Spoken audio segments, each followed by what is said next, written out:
Good morning. I'm Slilie.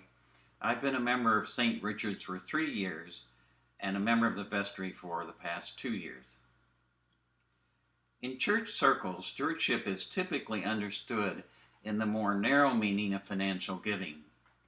Stewardship is almost always identified with some kind of pledge drive. I would like to talk to you for a moment about a larger, more holistic concept of stewardship. First, let's define stewardship. A steward is a person responsible for the well-being and vitality of an enterprise, such as a farm, a piece of property, a business, a sum of wealth, or a vineyard. But the crucial thing is, the steward does not own that enterprise. The steward is acting on behalf of the creator or owner of that particular enterprise, and thus is responsible to that owner. A steward is different from a manager. A manager, at least in our modern understanding, helps run things smoothly, but typically does not take on larger issues. Imagine the manager of a McDonald's is there to make sure the restaurant opens on time, there are plenty of employees, the food is cooked correctly, and so on. But a McDonald's manager is not going to look at the larger question of changing the product or changing their corporate structure. His job is to keep what is already defined running smoothly. But a steward is much larger than that and is responsible in depth for making things not only run smoothly, but to grow and sustain. Now that we have defined stewardship, let's talk a little bit about what you already know, that God is the creator and owner of all things. Let me read to you from Chronicles, a passage which is actually part of an option for the offertory in the Common Book of Prayer.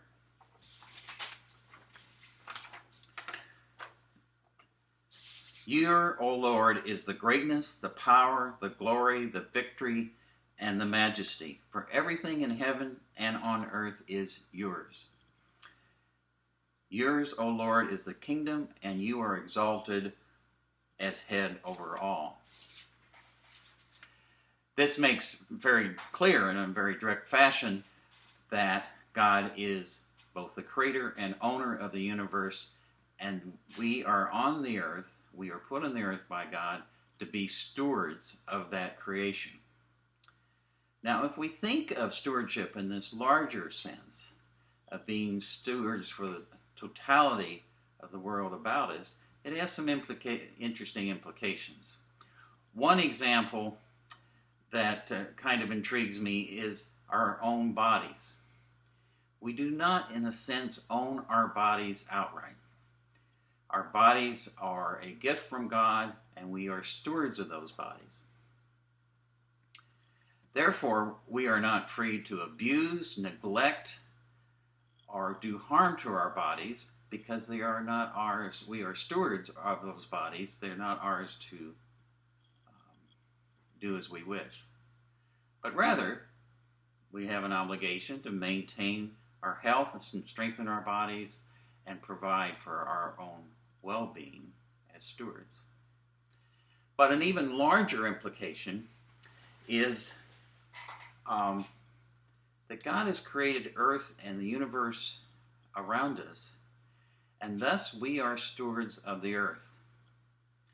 And we are stewards of the earth not only in the sense that God has placed us here to be stewards, but we are also stewards in the sense of that we need to pass this environment, this creation of God, on to future generations.